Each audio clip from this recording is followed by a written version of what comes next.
자, 오늘 하나님 말씀은 창세기 2장 7절입니다. 우리 성경을 펴면 가장 앞에 있죠. 창세기 2장 7절 말씀입니다. 구약성경 창세기 2장 7절입니다. 한 절밖에 되지 않죠. 우리 한 목소리로 같이 함께 읽겠습니다. 시작. 여호와 하나님이 땅의 흙으로 사람을 지으시고 생기를 그 코에 불어넣으시니 사람이 생명이 되니라. 아멘.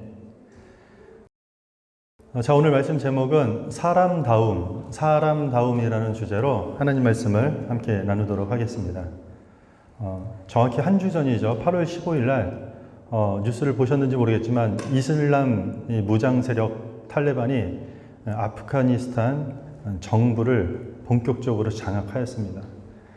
3개월 전에 미군이 아프간에서 철수한 뒤로 많은 사건, 사고들이 있었습니다.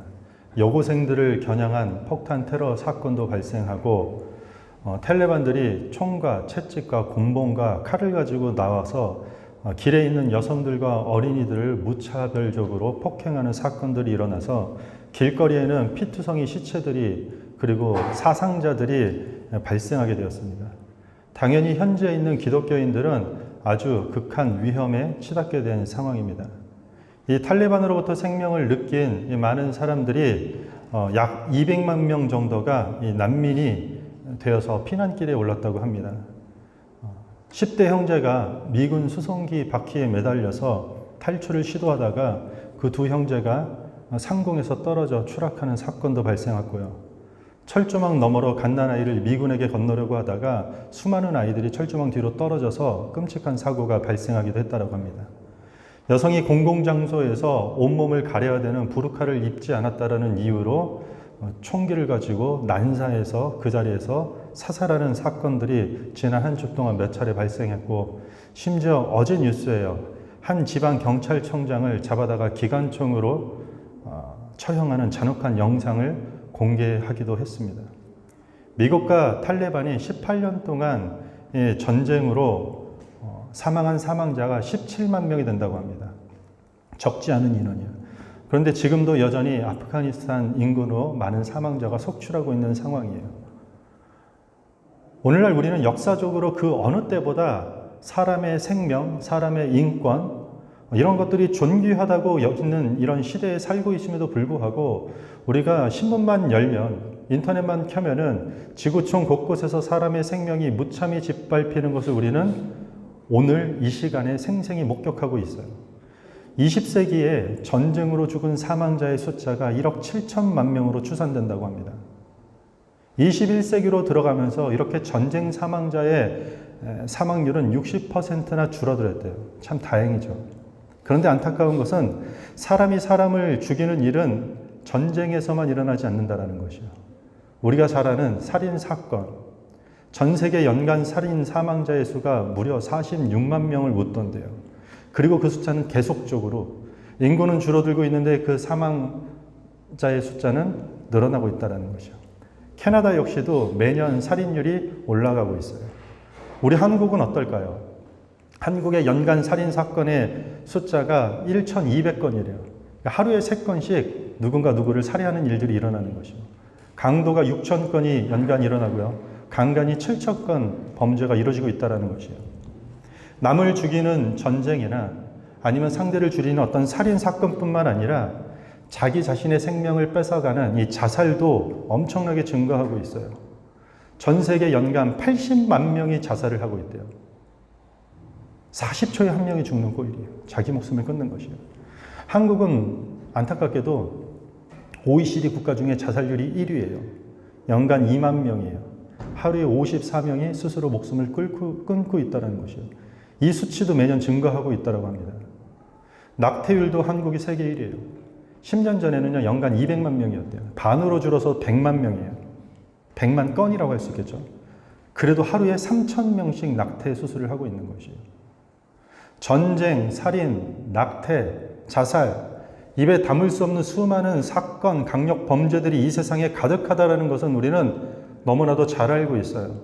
사람과 사람의 생명을 경시하는 풍조가 21세기 이 시간에도 여전히 지배하고 있다는 것이요. 도대체 어디서부터 이런 것들이 시작됐을까요? 아니, 이렇게 시대가 발전했고 인권을 그렇게 중요시 여기는 지금 우리가 어떤 시대를 살고 있는데 여전히 사람이 사람을 죽이고 이런 일들이 왜 끊이지 않고 있을까요? 모두가 다 잘못된 인간관에서 비롯된 것이에요. 사람에 대한, 인간다움에 대한 가치와 이해가 각자 다르다 보니까 그 사람을 대하는 태도가 다르기 때문에 그래요. 사람을 하나의 동물로 보는 견해가 있어요. 아프리카 어느 부족은 동물을 자신의 동족으로 삼고 살아요. 동물이나 우리나 똑같다라는 생각이에요. 우리가 잘 아는 인도의 종교가 뭐죠? 힌두교예요. 힌두교는 인간과 동물 사이에 간격이 없어요. 그래서 사자로 태어났다가 사자가 죽으면 다시 인간으로 태어나고, 그리고 다시 쥐로 태어나고, 다시 인간으로 태어나고. 힌두교의 교리 중 가장 중요한 이 윤회 사상이에요. 윤회. 동물과 사람의 간격이 없어요. 똑같아요. 큰 차이를 두지 않아요. 이런 가치관은 종교뿐만이 아니라 많은 21세기 사회 속에도 들어와 있어요. 동물이 사람 정도로 생각하는 것이요. 사람 정도로 소중하다고 생각하기 때문에 동물 보호에 목숨을 걸고 있어요. 그래서 동물 먹지 말라고요. 대신 동물 먹는 사람들은 인간 이하의 취급을 하는 사람들이 있어요. 자기 애완견 위해서는 몇만 불을 지불하는 것을 아끼진 않지만 냄새나는 홈리스들한테는 1센트도 건네기가 싫은 것이에요. 인간은 동물 정도 받게 되지 않기 때문에 인간의 목숨을 동물처럼 취급하는 사람들도 있는 것이에요. 동물의 관점으로 보기 때문에. 사람을 소, 돼지 죽이듯이 그냥 죽여버려요. 여기서 나타나는 범죄가 뭐죠? 토막살인 사건, 장기 축출, 사람의 육체를 그냥 짐승에 있는 고깃덩어리로 평가하는 것이에요. 8월 초에 있었던 신문 기사인데요. 독일의 현직 교사가 데이트 앱, 요즘은 데이트를 어플로 많이 만난대요. 그래서 데이트 앱으로 한 정비공을 유인해서 토막살인 사건을 저지른 후에 시신의 일부까지 먹었다고 합니다. 왜 이런 일이 발생할까요? 인간다움을, 사람에 대한 가치를 하나의 그냥 동물로 보는 그 인간관에서 비롯되었기 때문인 것이에요. 이거는 좀 반대의 성격이 있어요. 인간 자체를 너무 지나칠 정도로 위대하게 보는 견해가 있어요. 인간 우월주의라고 할 수 있죠. 지나친 인간 중심주의. 바벨론 신화나 고대 신화를 보면 그런 것들이 많이 나와요. 이집트 신화에서 보면은 인간이 어떻게 태어났냐라고 하면 태양신의 눈물과 진흙이 빚어져 가지고 태어난 존재를 인간이라고 해요. 그래서 이집트의 왕 파라오라고 하죠. 우리 구약 성경에는 바로라고 하죠. 이 파라오는 태양의 아들이에요. 곧 그가 태양신 자체가 되는 것이죠. 인간을 아주 그냥 신격화하는 관점인 것이에요. 신과 동일할 정도로 사람 자체를 위대하게 평가하는 것이에요. 고대 신화뿐만 아니라 이런 견해들은 우리가 잘 아는 진화론에도 들어와 있어요. 진화론. 인간이 다른 생명체보다 우월하다라는 것을 전제로 해요. 진화론은. 그래서 적자 생존의 원칙에서 유전자가 개량되었다고 판단하는 거죠. 인간과 같이 우월한 존재만이 살아남는다라고 강조를 해요. 이런 가치관은 항상 적자 생존을 바탕으로 전제로 해서 끝없는 경쟁을 부추기고 인간이 더욱더 발전하고 진화할 것을 믿고 기대하는 것이에요. 그래서 이런 경쟁 시스템에서 뒤처지는 사람들은 마치 열등한 유전자라고 판단되어서 그렇게 말은 하지 않지만 이 사회에서는 불필요한 열등한 존재로 취급받게 되는 것이에요. 사람 자체를 지나치게 우월하게, 사람의 존재 자체를 너무나 위대하게 보는 인간관에서 비롯되는 것이에요. 사람을 이렇게 지나치게 인간에 대해서 위대하게 평가하고 너무 우월하게 평가하다 보면은 이게 조금 한 발 더 가면은 이때는 특정 그룹, 그러니까 내가 속한 그룹이나 내가 속한 종족만이 더 우월하고 제대로 된 사람이라는 관점으로 넘어가게 돼요. 우리 구약 성경을 보면 유독 그랬던 민족이 있어요. 그게 유대인들이에요. 유대주의자들. 여호와를 믿지 않고 할례받지 않는 이방인들은 개만도 못한 취급을 해요. 그래서 예수님이 오셔서 계속 지적하셨던 것이 그런 것이에요. 20세기로 들어서면요, 대표적으로 나치가 있어요, 나치. 독일의 히틀러는 게르만족이 최고야. 게르만족이 우월한 족속이야. 우리만이 우수 인종이야. 아주 강한 인종주의에 사로잡혔던 사람이라는 것이에요. 자기 종족, 우수한 게르만족만이 훌륭한 인간이고 그 외에는 다 열등한 존재로 보는 것이에요. 필요 없는 존재로 보는 것이에요. 다른 사람들을 단순한 물질로 보기 시작해요. 사람을 그냥 물질로 평가해요. 그래서 사람 한 명을 가치를 여길 때 우리 육체에서 채취할 수 있는 지방을 가지고 비누 7개를 만들 수 있고, 철을 가지고 7cm짜리 못을 하나 만들 수 있고, 인을 꺼내가지고 성냥 2000개를 만들 수 있고, 황을 해가지고 벼룩 한 마리 퇴치할 수 있는 소독제를 만들 수 있다는 것이죠. 이런 지나친 민족주의, 자기 인종주의에 사로잡힌 사고방식은 결국 우리가 잘 아는 유태인 600만 명을 학살하는 사건으로 이어졌어요. 이런 대량 학살은 아니지만 우리 주변에는 여전히 이런 자기중심적인 인종차별, 자국 우월주의, 정치적 따돌림, 문화적 따돌림 등이 곳곳에 자리를 잡고 있는 것이에요. 이게 다 어디서 기인할까요? 자기 그룹만이 제대로 된 사람이다. 우리 그룹만이 인간다움이다라는 그 가치관, 사람을 그렇게 바라보는 견해 때문에 일어나는 문제라는 것이에요. 자, 그렇다면 사람을 정의하는, 그러니까 사람을 정의하는 인간관에 대한 그 성경의 관점은 뭘까요? 성경적인 인간다움은 어떤 것일까요? 우리가 읽었던 창세기 2장 7절, 우리 다시 한번 읽어볼까요? 한 목소리로 읽겠습니다. 시작.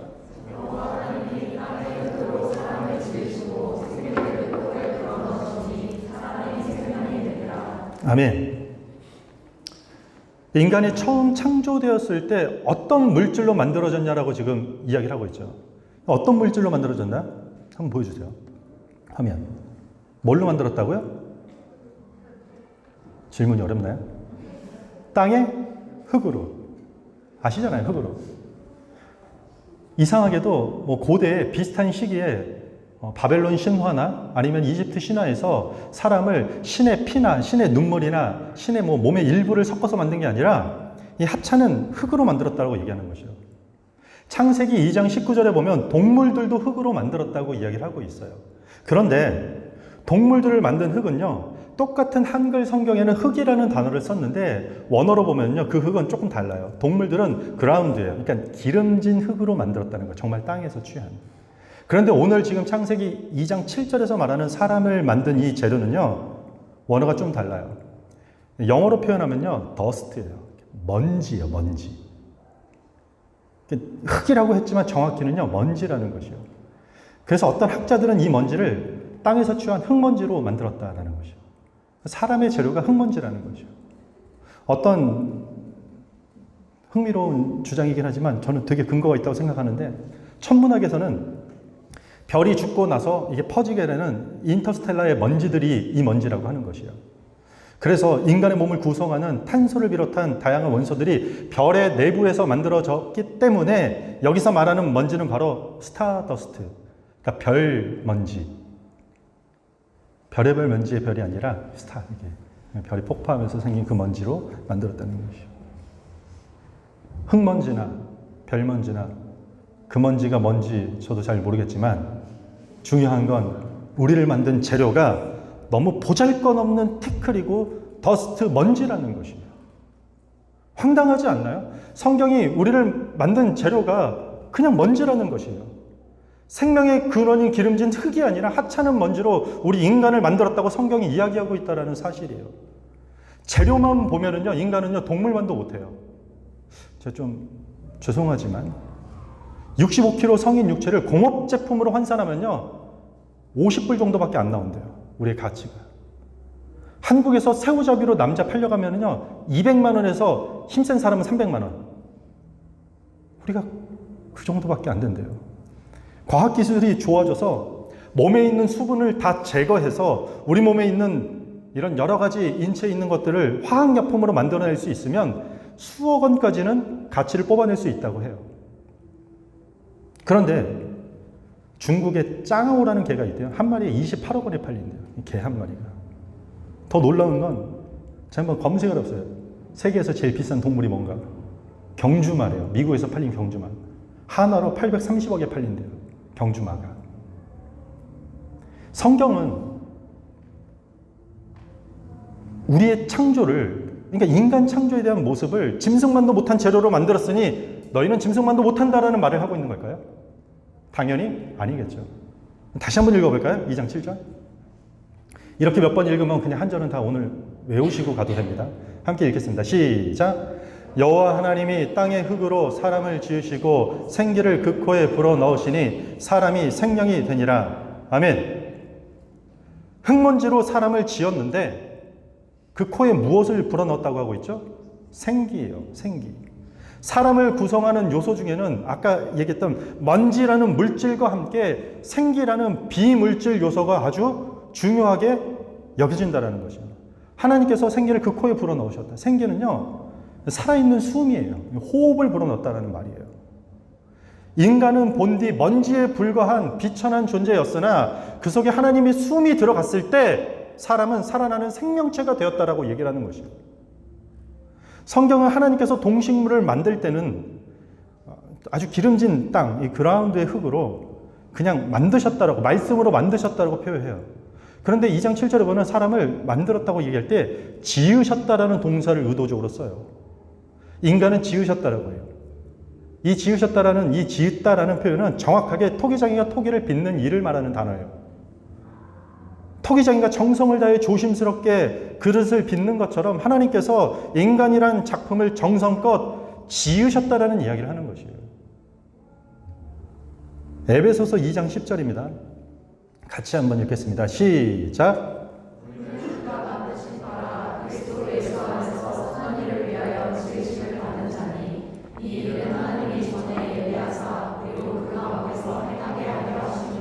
아멘. 유명한 구절이죠. 우리는 그가 만드신 바라. 이 포이에마라는 단어예요. 이것은 작품이라는 뜻이에요. 작품. 어떠한 장인이 어떤 훌륭한 기술을 가지고 완벽한 작품을 완단했을 때 쓰는 단어예요. 그러니까 그걸 누구라고요? 우리라는 것이에요. 그러니까 하나님께서 기가 막힌 솜씨로 만든 걸작품이 바로 인간의 형상이라는 것이에요. 우리의 재료가 이 먼지 정도라는 비천함에도 불구하고 하나님의 숨, 하나님의 호흡이 우리에게 들어오니 우리가 하나님의 작품이 되었다는 것이에요. 금 한 돈이 있어서 그 금 한 돈을 가지고 반지를 만들면요, 그냥 금 한 돈 가격이 나와요. 그런데 훌륭한 예술가가 금 한 돈을 가지고 반지를 만들죠? 그럼요, 때로는 수천억, 수억 원의 옷돈은 가격에 판매되기도 한다는 것이죠. 왜 그렇죠? 아주 능력 있는 예술가가 만들었기 때문에. 같은 재료에도 누가 만드냐에 따라서 다르다라는 것이에요. 그게 세상의 이치예요. 제가 끄적거린 낙서는요, 빨리 쓰레기통에 버려야 되는 쓰레기예요. 그런데 어떤 낙서는 1200억에 낙찰이 된대요. 낙서를 모십니까? 1200억. 미국의 거리의 천재 화가라고 하는 바스키아의 낙서는 1200억에 낙찰이 된다는 것이죠. 우리가 구약 성경에 보면요, 다윗이 어느 날 사울 왕에게 쫓겨서 도망자 신세가 되게 아둘람이라는 굴에 숨어 들어가요. 전국 수배령이 내려졌어요. 자기 목숨 하나 구하기 힘들어 도망가 있는데 그 섬에, 그 동굴에 400명의 이 오갈 데 없는 사람이 다윗을 찾아와요. 성경은 그 400명에 대해서 이렇게 정확하게 얘기하고 있어요. 한 줄로 얘기해요. 그 사람들이 어떤 사람이냐? 환난당한 모든 자, 빚진 모든 자, 마음이 원통한 자. 환난당하고 빚지고 마음이 원통한 400명이 지금 도망자 신세 다윗에게 쫓아왔다는 것이에요. 한마디로 먼지 같은 자들이 쫓아온 것이에요. 400명의 먼지 같은 비천한 자들이 그를 쫓아온 것이에요. 제 코가 석자인데. 우리가 잘 알다시피 다윗이 이때 어떻게 하죠? 지금 내 앞길도 힘든데 집으로 돌아가시오. 이렇게 하나요? 아니에요. 그 400명을 다 품어요. 다 받아줘요. 그리고 훗날 그들이 다윗 왕국의 군대 장관, 책략가, 통일왕국 이스라엘을 세우는 하나님의 사람으로 쓰임받게 된다는 거예요. 그 먼지 같은 존재들이. 제가 지금 이야기하는 이 말은 저는 지금 성공신화나 인생 역전을 말하려고 하는 것이 아니에요. 하나님이 세우고자 하는 나라는 사람을 어떤 관점으로 바라봐야 되는가? 하나님이 기뻐하시는, 하나님이 다스리고 통치하시는 나라의 왕이 사람을 바라볼 때 무엇으로 바라봐야 되느냐? 그 400명의 사람들이 나에게 이 시간에 과연 도움이 되느냐 안 되느냐로 바라볼 것인가, 아니면 먼지 같은 비천한 존재들이라 할지라도 하나님께서 그들을 어떻게 빚으실지에 대한 그 하나님의 솜씨를 먼저 바라봐야 될 것인가? 그걸 얘기하는 것이에요. 교회는 사람을 어떤 눈으로 바라봐야 될까요? 여러분들은 사람을 바라볼 때 어떤 가치의 기준으로 바라보고 있나요? 아직도 그 사람들이 메고 다니는 가방 브랜드로 그 사람을 평가하고 기준을 매기십니까? 연봉으로 평가하나요? 학력으로 평가하나요? 한국에 예전에 자동차 CF 있죠? 친구가 잘 지내냐는 질문에 자동차 삑삑, 나 이 차 타로 대답했다, 이런 거죠.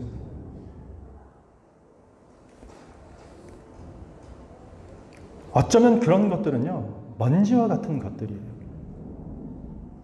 대단한 줄 알았지만 세월이 지나면서 마치 아무것도 아닌 것처럼 손에 잡히지 않는 먼지처럼 사라지는 것들이라는 것이요. 사실 이런 것들은 제가 굳이 언급하지 않아도 여러분들도 너무 잘 알아요.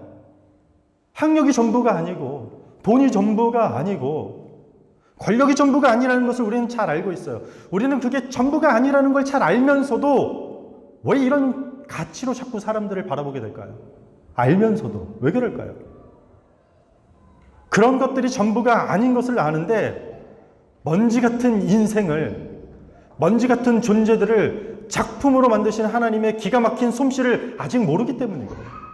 이게 아닌 건 아는데 그럼 이것을 위대한 걸작으로 만드는 경험들을 본 적이 없어요. 경험하지 못했어요. 그러니까 늘 불안해서 다시 돌아가요. 그게 아닌 걸 아는데, 이거 다 사라질 것, 이게 절대적인 게 아닌 거 아는데 다시 돌아가서 그것들을 붙드는 것이요. 그래도 돈이 중요하지, 학력이 중요하지, 가방끈이 길어야 돼.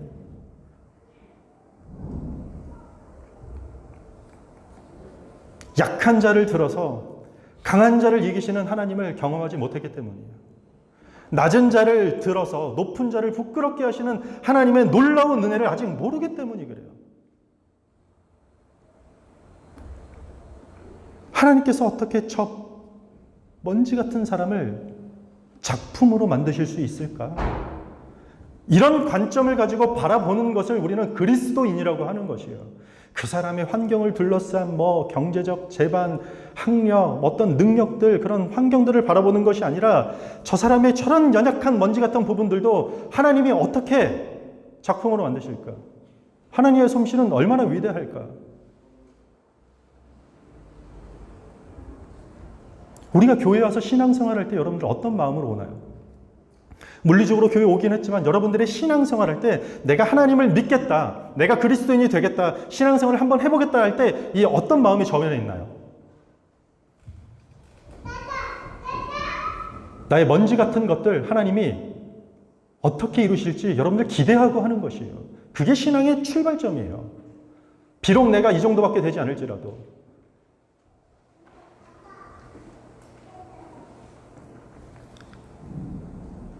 절대 함부로 사람을 비하하지 않아야 돼요. 그렇다고 사람을 대단하게 여기지도 않는 것이에요. 사람을 바라볼 때 지나치게 열등한 존재로 평가하는 것도 아니지만 반대로 사람을 지나치게 우월한 존재로 막 찬양하는 것도 아니에요. 과거 한국 교회는요, 이게 유교 문화가 있어서 그런지 지나치게 겸손이 미덕이었던 시대가 있었어요. 그래서 그런지 몰라도 사람들이 신앙생활 안 해도 너무 우리 스스로를 비천하게 여겼어요. 제가 어릴 때 교회에서 장로님들 대표기도 할 때는 항상 발가락에 때만도 못한 우리를, 마른 막대기만도 못한 우리를, 너무 지나치게 우리를 비천하게 여기긴 했던 건 아닌지. 근데 반대로 현대 한국교회 자기 PR, 자신감이 미덕인 시대로 바뀌었어요. 그렇다 보니까 사람을 너무 영광스럽게 평가해요. 당신은 복의 근원입니다. 당신은 사랑받기 위해 태어난 사람. 지나치게 인간을 찬양하고 높이는. 이 두 가지가 필요 없다라는 것이 아니라 균형이 필요하다는 거예요. 균형. 오늘 본문이 그 균형을 말하고 있어요. 다시 한번 읽어볼까요? 2장 7절. 거꾸로요. 네, 함께 읽겠습니다. 시작. 여호와 하나님이 땅의 흙으로 사람을 지으시고 생기를 그 코에 불어 넣으시니 사람이 생명이 되니라.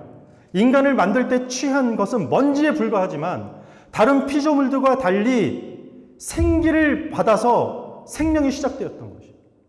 하나님의 손에 의해 직접 빚어지고 비로소 사람이 생명이 되었다. 살아있는 존재가 되었다라는 것이에요. 비천한 먼지가 영광스러운 하나님의 생기를 품게 되었다라는 것이요. 인간의 어떠한 것도 비교할 수 없는 그 먼지 같은 비천함을 이야기함과 동시에 하나님의 숨결이 들어갔을 때 인간은 영광스러운 존재라는 것이에요. 이 동전의 양면과 같은 이야기를 우리한테 하고 있는 것이에요. 하나님의 생기, 그 하나님의 숨결이 우리에게 들어왔다라는 것은 우리가 숨을 쉰다라는 것 자체, 우리 숨 쉬잖아요. 우리말에도 이런 거 있잖아요. 죽는다라는 말을 어때요? 숨을 거뒀다라고 하잖아요. 한국에서는. 숨 쉬는 것 자체, 우리의 존재 자체가 하나님과 소통한다라는 의미를 전제로 하는 것이에요. 중요한 것은 우리는 다 먼지에 불과하다는 것이에요. 기독교 신앙의 출발점은요, 우리가 원래 하나님이 아니면 먼지에 불과했구나. 이 자리가 출발선이 되는 것이에요. 하나님의 생기가 없이는 그냥 우리는 먼지에 지났죠. 더스트예요. 그러나 우리가 숨을 쉬고 있는 그 숨은 바로 하나님의 생기, 하나님의 숨을 쉬고 있기 때문에 비로소 우리 인간의 존재는 아주 가치 있는 존재로 거듭나는 것이에요. 먼지 자체로 존재할 때는 특별한 가치가 없지만 하나님의 손에 지어진 먼지는 오늘 이 기사에서 볼 수 있듯이 창조 세계의 영광을 만들어내는 살아있는 존재가 됐다는 것이에요. 아주 인간다움의 모습으로 존재하게 되었다는 얘기를 하는 것이에요. 우리가 이런 신앙의 영적 시각을 가지고 사람을 바라봐야 되는 것이에요. 그래야지 내가 속한 공동체, 가정, 교회, 직장, 여기서 건강해지고 사람을 귀히 여기는 풍조로 우리가 이끌 수 있다는 것이에요. 살인사건들, 사망사건들, 불의한 사람들을 바라보면서 인간을 단순히 저급하게 평가하는 것이 아니라 하나님께 빚어지지 않는 삶이 얼마나 악하고 참혹한지를 우리가 깊이 깨닫는 것이에요. 아프간 뉴스를 통해서요, 이 하나님께 붙들리지 않는 인생들이 다 그렇구나라는 걸 우리는 깨닫게 되는 것이요. 이것을 통해 우리는 영원한 심판의 경각심을 갖게 되는 것이요. 하나님과 소통하지 않는 삶의 결과에 대한 경각심, 그걸 갖는 것이요. 반대로 의로운 사람들을 볼 때 있어요. 너무 훌륭한 사람들. 그런 사람들을 볼 때는 대단하게 그 사람들을 영광 돌리고 찬양하는 것이 아니라 먼지도 하나님이 빚으시면서 작품이 된다는 것을 깨닫게 되는 것이에요. 이것들을 통해서 우리는 영원한 하늘나라의 소망을 갖게 되는 것이에요. 하나님과 소통하는 삶의 결과에 대한 소망인 것이에요. 하나님과 소통이 끊어진 삶은 결국 한낱 먼지로 돌아갈 뿐이지만 하나님과 소통하는 삶은 결국 영광스러운 존재로 이어진다는 것이에요. 성경은 하나님과의 소통, 하나님과 함께, 임마누엘 하나님과 함께함을 통해 이 영원성을 보장하고 있다는 것이에요. 물질로 바라보지 않아요. 우리는 그냥 육체 덩어리로 보지 않는다는 것이에요. 훗날 왕이 된 다윗이 도망가다가 절뚝발이가 된 요나단의 아들 무비보셋을 아주 귀하게 여기는 장면이 성경에 등장해요. 그 시대 장애인은요, 인간 취급도 못 받아요. 왜냐하면 장애라고 하면은 신에게 저주받은, 죄지어서 저주받은 걸로 취급했기 때문에 그랬던 시대예요. 다윗이 그를 불러들이고 내상에서 같이 앉아서 밥 먹자고 왕의 식탁에 그를 초대하는 장면이 나와요. 다윗이 왜 그랬을까요? 아둘람 굴에서부터 깨달았던 것이요. 그냥 좋은 사람이 되고 싶어서가 아니라 하나님의 사람이 사람을 어떻게 바라봐야 될지에 대한 그 관점이 바뀌었기 때문이에요. 그의 장애를 보지 않고 그도 작품으로 빚을 수 있는 하나님의 솜씨를 더 크게 바라봤기 때문인 것이에요. 몇 년 전에 인터넷에 이런 기사가 났더라고요. 부산의 어느 동네 사람들이 자기 동네에 복지관이 들어온다니까 반대하고 난리가 났어요. 동네 물이 안 좋아진다. 아이들이 좋지 않다. 장애인 시설이 들어오면 동네 집값 떨어지고 애들 정서상 안 좋다라는 것이에요. 이게 이 시대 우리네 현실이라는 사실이에요. 아직도 한국의 어떤 학부모들은 자녀에게 임대 아파트 사는 애들이랑은 놀지 말라고 신신당부를 시킨대요. 지금도. 우리가 탈레반처럼 총으로 사람을 사살하지는 않아요. 그렇죠? 당연하죠. 하지만 이런 뒤틀린 시각으로 우리가 사람을 바라보고 이런 왜곡된 태도로 사람에 대한 평가를 하게 된다면 어느 순간 누구를 공격하게 되고 인간을 동물만도 못하게 취급하기도 하고 인간을 너무 우월하게 보면서 다른 우월하지 못한 열등한 사람들은 사람 미만, 인간 이하의 취급을 하게 되면서 공격하게 되고 결국은 그 주변에 자살이라는 극단적 선택을 하는 사람들이 모이기 시작한다는 것이에요. 그리스도인들이 교회 밖에 나가서 해야 될 일이 뭘까요? 우리가 무엇을 해야 될까요? 먼지도 하나님 손에 빚어지면 작품이 된다는 것을 기대하고 살아가는 것이에요. 그 담대함으로 우리는 살아가는 것이에요. 그런 관점으로 나의 삶을 바라보고 그런 관점으로 사람을 바라보는 것이에요. 먼지에 불과하지만 하나님 손에 빚어질 때 아주 놀라운 가치 있는 것. 저 사람도 지금은 숨이 붙어 있는 건 저건 하나님의 숨인데 우리가 귀하게 바라볼 수 있다는 것이에요. 시편 103편 14절입니다. 우리 함께 읽겠습니다. 시작. 이는 그가 우리의 체질을 아시며 우리가 단지 먼지뿐임을 기억하심이로다. 아멘. 시편 기자가 뭐라고 얘기하고 있죠? 하나님이 우리의 체질을 아시기 때문에 먼지 같은 우리를 계속해서 빚으실 것이라는 것이에요. 하나님이 우리의 삶을 계속해서 빚으실 때 인간은 인간다움을 비로소 유지하게 되는 것이에요. 하나님 없이 인간이 인간다울 수 없다라는 것이에요. 하나님 떠나서는 인간다움의 본질을 놓치게 되는 것이에요. 하나님이 우리 삶을 계속해서 빚으실 때 우리 인간다움을 유지할 수 있다는 사실을 여러분들 꼭 기억하시기 바랍니다. 말씀을 정리하겠습니다. 오래전에 스코틀랜드 한 바닷가의 식당에 어부들이 모였어요. 아침부터 고기를 잡아가지고 이걸 어떻게 팔지 시끌벅적 떠들고 있는 거죠. 종업원이 쟁반에 음식과 주전자를 들고 가다가 시끌벅적 떠드는 사람들의 팔에 거기 있는 쟁반에 있는 음식들과 음료들을 다 쏟아가지고 벽에 얼룩이 진 것이요. 아무리 닦아도 지워지지 않는 그 얼룩을 보면서 주인이 에이 페인트 칠 다시 해야 되겠네 씩씩거리고 있는데 갑자기 한 신사가 와서 이렇게 말을 건네는 것이에요. 제가 이것 좀 한번 해결할 수 있을 것 같은데 저한테 기회를 주시겠습니까? 얼떨결에 못 대답을 하니까 그 한 신사가 가방을 꺼내더니 그 가방에서 화구 상자를 꺼내서 물감과 붓으로 스케치를 하기 시작하는 것이에요.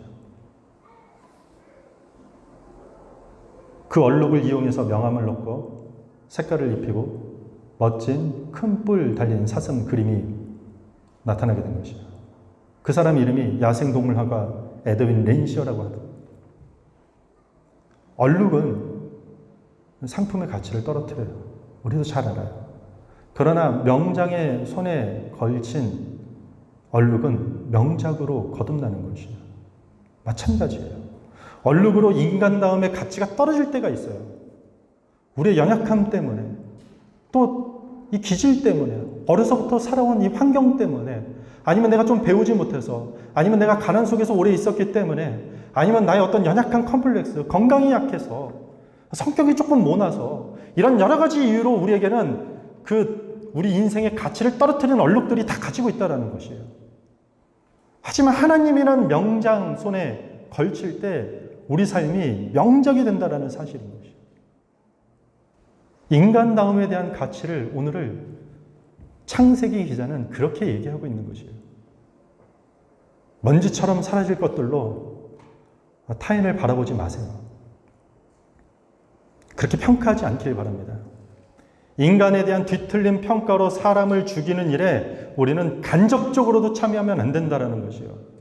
인간이 인간다우려면 먼지 같은 얼룩들을 명작으로 만드시는 하나님의 손길이 반드시 필요하다는 사실을 우리가 명심하는 시간이 됐으면 좋겠습니다. 우리의 삶의 명장 대신 하나님으로부터 빚어져 가고 지어져 가는 삶을 살아가는 그런 그리스도인들과 그런 교회가 되기를 주님의 이름으로 축원합니다. 우리 다 같이 찬양하겠습니다.